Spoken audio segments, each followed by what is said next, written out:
Assalamualaikum warahmatullahi wabarakatuh. Berjumpa lagi bersama saya, admin channel Bayangkara News Banten. Bagi yang baru saja bergabung, jangan lupa tekan tombol like, subscribe dan tekan juga tombol loncengnya, agar tidak ketinggalan berita terbaru dari channel ini. Selamat mendengarkan berita coding terhangat dari channel Bayangkara News Banten. Diduga, Koperasi PK menyalahi aturan dan akidah umat Islam. Tangerang, Bayangkaranews.id, bermula dari laporan warga yang enggan disebut namanya ke awak media ini mengatakan, bahwa di tempat di mana ia tinggal terdapat sebuah kelompok ibu-ibu, yang biasa berkumpul di sebuah gedung yang di depan gedung tersebut, terdapati papan nama bertuliskan Koperasi PK Doa Bunda Perempuan Kepala Keluarga. Tanggal 13 Januari tahun 2022. Warga melaporkan bahwa di papan nama koperasi itu ada tulisan yang kurang enak dibaca katanya. Untuk meyakinkan, maka kami pun dengan seorang anggota LSM PKLP langsung mendatangi tempat tersebut untuk mengkonfirmasi laporan warga ke pihak pengurus koperasi PK. Apa alasan koperasi memasang tulisan yang kurang enak dibaca itu? Kami bertemu dengan dua orang pengurus koperasi PK dan sepertinya mereka kurang memahami pertanyaan kami. Akhirnya kami berdua meminta izin meminta kontak pimpinan mereka. Tanpa basa-basi kami langsung mengirim pesan WhatsApp ke atasan mereka, dan jawabannya adalah, bahwa Koperasi PK itu singkatan dari, Perempuan Kepala Keluarga, suatu kalimat yang memang mengganjal hati kaum laki-laki. Maka awak media ini langsung membalas kembali, apa tidak ada pilihan nama yang lain selain itu? Maka pihak koperasi menjawab, koperasi kami resmi dan diakui di Kemenkumham. Awak media ini menjawab, bukan itu yang kami maksudkan, melainkan carilah nama yang tidak terlalu berlebihan, karena baik secara hukum perundang-undangan atau bahkan hukum agama Islam itu sudah menyalahi aturan. Berikut ini kami cantumkan sebuah artikel yang membahas terkait tulisan papan nama, Perempuan Kepala Keluarga, PK, adalah sebuah pelanggaran hukum. Pendahuluan, menarik menganalisa apa yang disampaikan oleh Prof. Dr.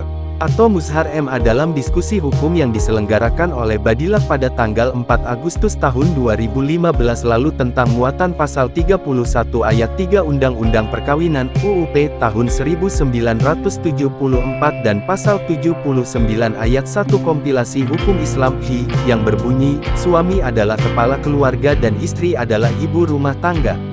Menurut beliau bahwa istilah kepala keluarga identik dengan sebuah organisasi atau kantor sehingga idealnya tidak disandingkan dengan istilah peran istri sebagai ibu rumah tangga. Kata kepala keluarga idealnya disanding dengan wakil kepala bukan ibu rumah tangga. Masalah ini juga menjadi kritikan tajam Dr. Amiur Nuruddin dan Azhari Akmal Tarigan MA dalam bukunya Hukum Perdata Islam di Indonesia, Studi Kritis Perkembangan Hukum Islam dari Fikih, UU No. 1/1974 sampai KHI. Beliau mengatakan bahwa penyebutan kepala keluarga pada satu sisi dan ibu rumah tangga pada sisi yang lain, tanpa disadari membuktikan tidak berlakunya prinsip perkawinan yang salah satunya adalah kedudukan yang seimbang antara suami istri. Prinsip keseimbangan tersebut jelas termuat di dalam ayat 2 pasal tersebut yang berbunyi, hak dan kedudukan istri adalah seimbang dengan hak dan kedudukan suami dalam kehidupan rumah tangga dan pergaulan hidup bersama dalam masyarakat. Kita tahu istilah kepala keluarga dan ibu rumah tangga sudah menjadi penyebutan yang baku di dalam masyarakat baik di dalam verbal atau tulisan misalnya pengisian data tentang keluarga dan lain sebagainya yang menyangkut administrasi. Tetapi jelas bahwa munculnya istilah tersebut tidak serta-merta muncul begitu saja dan hampir dapat dipastikan mengandung latar belakang pemikiran. Melalui tulisan ini dimaksudkan untuk mengkaji istilah kepala keluarga dan ibu rumah tangga, baik di dalam UUP dan KHI pada dua hal. Pertama, apakah istilah kepala keluarga di satu sisi dan ibu rumah tangga di sisi yang lain mengandung pengertian yang tidak sesuai untuk memaknai sebuah keluarga sebagai unit terkecil dari suatu masyarakat. Kedua, apakah istilah tersebut mengandung unsur ketidakseimbangan antara kedudukan suami dan istri? Pembahasan A. Perspektif fikih tentang istilah kepala keluarga. Penggunaan istilah kepala keluarga dan ibu rumah tangga tidak mempunyai sumber di dalam kitab fikih tetapi meski tidak mempunyai dasar yang kuat untuk mengklaim bahwa istilah kepala keluarga di dalam KHI maupun UUP mempunyai kaitan yang sangat erat dengan penafsiran pada surat An-Nisa 34 yang artinya Kaum laki-laki itu adalah pemimpin bagi kaum wanita, oleh karena Allah telah melebihkan sebahagian mereka, laki-laki, atas sebahagian yang lain, wanita, dan karena mereka, laki-laki, telah menafkahkan sebagian dari harta mereka. Qs Al-Nisa, Surat 4 ayat 34. Terjemahan di atas menyebut dengan jelas kata, pemimpin, sebagai arti dari kata, kawam. Ini adalah salah satu pandangan saja dari banyak pandangan lain dalam memberi arti kata kawam tersebut. Al-Tabari, guru besar para ahli tafsir, Syaikh Al-Mufassirin, menafsirkan kata tersebut dengan al-qiyam alaihin fi tadibihin wa al-akhadz fi aidihin. Singkatnya adalah para laki-laki adalah pendidik kaum perempuan, para istri. Fakhr al-Din al-Razi W. 606H Al-Tafsir Al-Kabir, ahli tafsir besar, menafsirkannya, musalatun, ala tadibihin wa al-akhadz fauka aidinhin. Faka'anahu ta'ala ja'alahu amiran, alaiha wa nafid al-hukam, alaiha. Ringkasnya, laki-laki adalah orang yang diserahi kekuasaan untuk mendidik perempuan dan membimbing mereka. Seakan-akan Allah menjadikannya, penguasa atas perempuan dan pelaksana aturan untuk kepentingan perempuan. Ibnu Katsir mengatakan, huwa raisuha wa kabiruha wa al-hakim, alaiha wa muwadibuha iza iwajat, laki-laki, suami adalah kepala, pembesar, pengambil keputusan dan pendidik perempuan istri, jika dia menyimpang. Beberapa penafsir lain mengartikan, kawam, secara lain lagi, antara lain, pelindung, pengayom, pembina, penanggung jawab, pendukung dan sebagainya. Terlepas dari berbagai arti yang berbeda-beda tersebut, pada umumnya para ahli tafsir menyepakati bahwa laki-laki, suami berada di atas perempuan, istri. Terhadap tafsir-tafsir ini orang bisa mempunyai kesan dan merefleksikan nuansa yang berbeda-beda sesuai dengan pengalaman hidupnya masing-masing. Kesan-kesan tersebut pada umumnya ingin menunjukkan dan menegaskan bahwa kepemimpinan laki-laki tersebut tidak boleh digunakan untuk menindas, menyakiti apalagi mengeksploitasi perempuan istri, melainkan untuk kepentingan yang baik, termasuk bagi perempuan sendiri. Jika kita membuka tafsir-tafsir klasik kalangan ulama terkemuka masa lalu, mereka pada umumnya sepakat memberikan pengertian kawam bahwa laki-laki dalam konteks berkeluarga dan bermasyarakat adalah pemimpin bagi kaum perempuan. Karena memang secara fitri terdapat perbedaan-perbedaan yang bersifat natural di antara keduanya dan bukan semata-mata bersifat kasbi atau karena suatu proses seperti dipahami oleh penganut teori kultur. Pemikiran ini sejalan dengan ketentuan-ketentuan syariah yang lainnya seperti kewajiban suami untuk melindungi, menafkahi dan mendidik istri. Kewajiban pria untuk berjihad yang tidak berlaku bagi kaum perempuan. Pria juga karena tanggung jawabnya yang besar memperoleh bagian yang lebih besar di dalam hak waris. Sehingga dapat dikatakan bahwa kedudukan tersebut adalah sesuatu yang melekat pada diri setiap suami. Lain halnya jika suami tersebut tidak menjalankan fungsinya sebagai pemimpin keluarga, bukan berarti bahwa fungsi tersebut menjadi menghilang. Meski demikian, penafsiran ini tetap saja ada yang memandang subjektif dan diskriminatif karena kebanyakan para ahli tafsir adalah laki-laki dan budaya masyarakat waktu itu kebanyakan adalah patrilineal.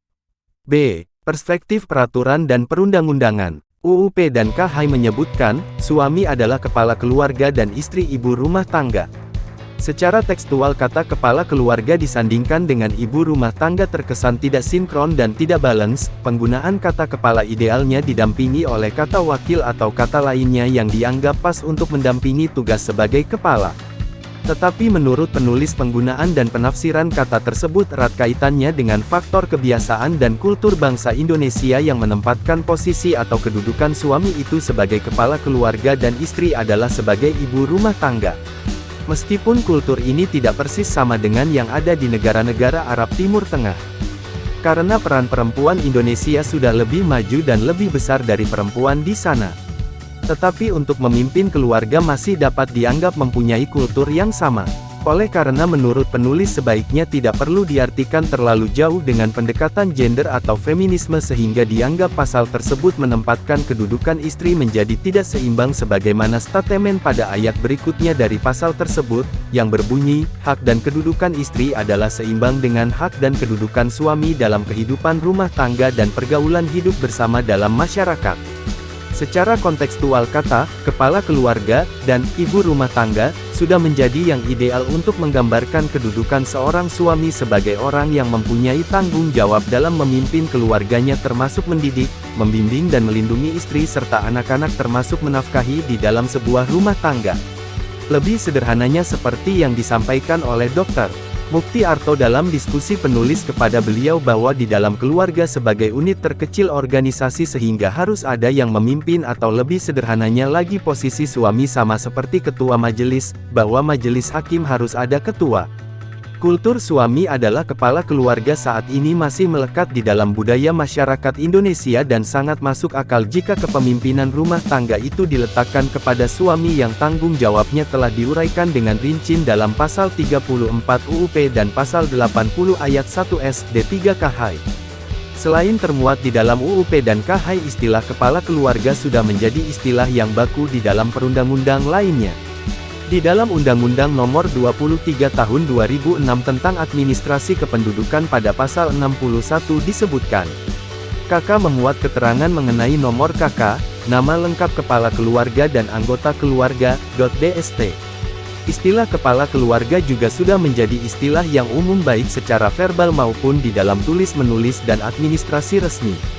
Di dalam Wikipedia juga memakai istilah kepala keluarga. Diterangkan bahwa keluarga adalah unit terkecil dari masyarakat yang terdiri atas kepala keluarga dan beberapa orang yang terkumpul dan tinggal di suatu tempat di bawah suatu atap dalam keadaan saling ketergantungan. Ayah sebagai suami dari istri dan ayah dari anak-anaknya, berperan sebagai pencari nafkah, pendidik, pelindung dan pemberi rasa aman, sebagai kepala keluarga, sebagai anggota dari kelompok sosialnya serta sebagai anggota dari kelompok sosialnya serta sebagai anggota masyarakat dari lingkungannya. Sebagai istri dan ibu dari anak-anaknya, ibu mempunyai peranan untuk mengurus rumah tangga, sebagai pengasuh dan pendidik anak-anaknya, pelindung dan sebagai salah satu kelompok dari peranan sosialnya serta sebagai anggota masyarakat dari lingkungannya. Di samping itu juga ibu dapat berperan sebagai pencari nafkah tambahan dalam keluarganya. Anak-anak melaksanakan peranan psikososial sesuai dengan tingkat perkembangannya baik fisik, mental, sosial, dan spiritual. Kesimpulan 1. Bahwa istilah kepala keluarga murni kultur bangsa Indonesia yang bisa jadi bersumber dari pemahaman keislaman fikih yang sudah mengkristal atau kultur nenek moyang bangsa Indonesia. Oleh karena itu istilah kepala keluarga dan ibu rumah tangga sampai saat ini sesuai. 2. Penggunaan istilah kepala keluarga di satu sisi dan ibu rumah tangga adalah sebuah penyebutan yang pragmatis dan fungsional untuk mengakomodir nilai kultur bangsa Indonesia yang masih menganggap suami adalah pemimpin, pelindung dan pengayom keluarga di dalam sebuah unit terkecil masyarakat yang disebut dengan keluarga, karena tanpa adanya pemimpin maka masa depan keluarga tidak akan baik. Bahan bacaan 1. Abu Ja'far, Muhammad Ibnu Jarir Ibnu Yazid Khalid At-Tabari, Jami Al-Bayan An-Tawil Al-Quran, V48, Beirut, Dar Al-Fikr, 1405 H. 2. Amir Syarifuddin, Hukum Perkawinan Islam di Indonesia, Kencana Prenada Media Group, Chat. V. 3. Amiur Nuruddin dan Azhari Akmal Tarigan MAG dalam bukunya, Hukum Perdata Islam di Indonesia, Studi Kritis Perkembangan Hukum Islam dari Fikih, UU No. 1/1974-KH.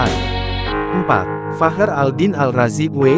606 H. Al-Tafsir Al-Kabir, Dar Al-Kutub Al-Ilmiyah, Teheran, Juz 10, halaman 88. 5. Undang-Undang Nomor 23 Tahun 2006 tentang Administrasi Kependudukan. 6. Konun Aceh Nomor 7 Tahun 2013 tentang Hukum Acara Jinayat. 7. Konun Aceh Nomor 6 Tahun 2014 tentang Hukum Jinayat. Dikutip dari Analisa Terhadap Istilah Kepala Keluarga dan Ibu Rumah Tangga di dalam UUP dan KHI oleh Dr. Andes Zulkarnain Lubis MH Ketua MES Langsa. Dengan demikian kami berharap kepada Koperasi PK Perempuan Kepala Keluarga untuk segera mengganti terjemahan itu dengan kalimat yang tidak menyakiti hati kami kaum laki-laki. Redaksi Bayangkara News Kaperwil Banten AMN 212. Demikian berita terhangat yang dapat kami sampaikan.